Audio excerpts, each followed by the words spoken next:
Allez, on plonge dans ce sujet. Sous les sables de l'Égypte, on sait qu'il y a d'innombrables mystères. Mais il y en a un, une rumeur vieille de plusieurs millénaires, qui continue de fasciner plus que les autres. Et si l'une des plus grandes merveilles du monde antique n'était pas vraiment perdue, mais simplement endormie, juste sous nos pieds? Pour bien planter le décor, écoutez ça.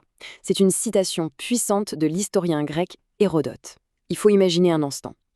Une structure tellement incroyable qu'elle ferait passer les grandes pyramides de Gizeh pour des constructions presque modestes. C'est de là que tout part. Alors, qu'est-ce qu'il a décrit, cet Hérodote? Eh bien, une structure colossale sur 2 niveaux, un labyrinthe si vaste, si complexe, que ça semblait presque impossible.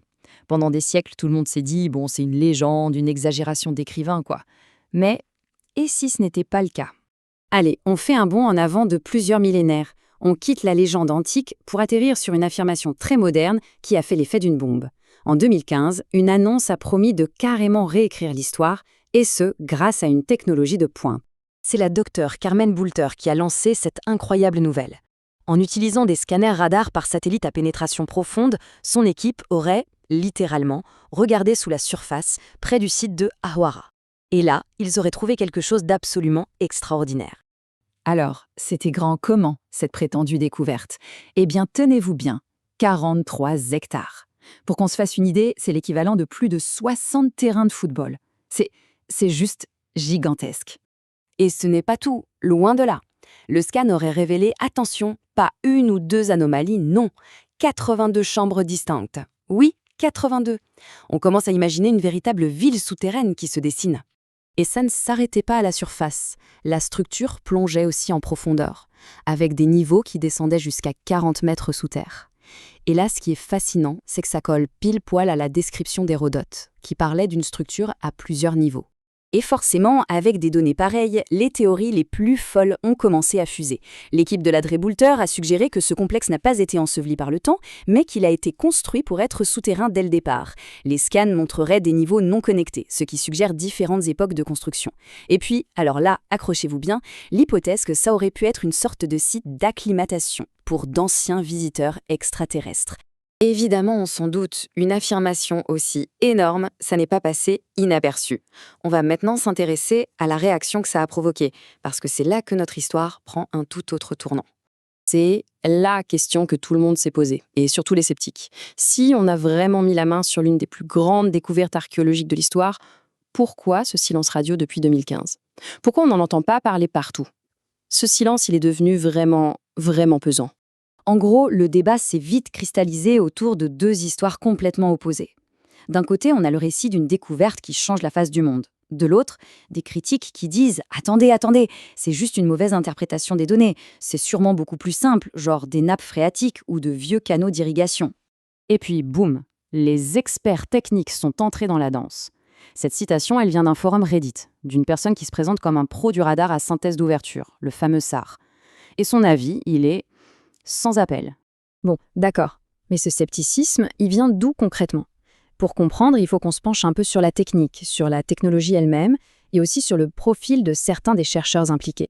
Alors voilà le cœur du problème technique. Selon les critiques, le radar SAR, en gros, c'est un outil qui regarde la surface.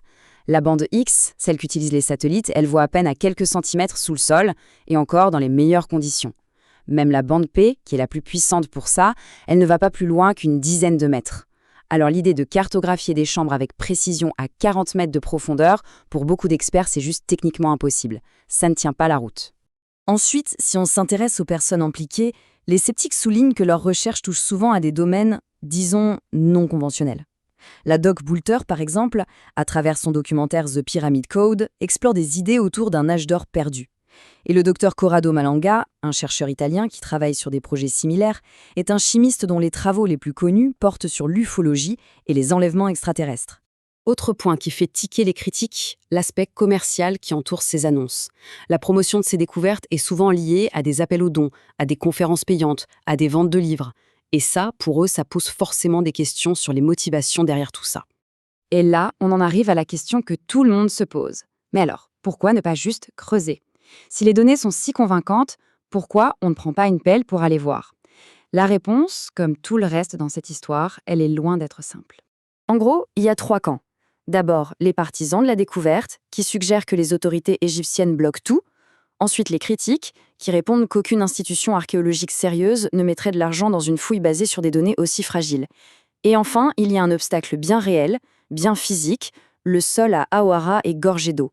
Creuser si profond serait un chantier colossal, incroyablement difficile et coûteux. Alors, au final, où est-ce qu'on se retrouve? On a un mystère qui n'est pas seulement enfoui sous le sable, mais qui est aussi complètement embourbé dans la controverse. En fait, tout se résume à deux façons de voir le monde, deux visions qui s'affrontent. D'un côté, il y a le récit d'une histoire qu'on nous cache, une découverte incroyable que les autorités, pour une raison ou une autre, voudraient garder secrète. De l'autre côté, on a le récit d'une pseudoscience moderne. L'idée que des données un peu floues ont été utilisées pour construire une histoire super captivante, peut-être pour l'argent, peut-être par conviction, et entre ces deux versions, il n'y a pas de juste milieu. C'est l'un ou l'autre. Au fond, cette histoire du labyrinthe perdu de Hawara nous laisse avec une question qui nous dépasse un peu tous. À une époque où la technologie nous donne l'impression de pouvoir tout voir, tout savoir, eh bien elle nous donne aussi de nouvelles manières de raconter des histoires, de créer des mythes. Le vrai défi, c'est peut-être ça.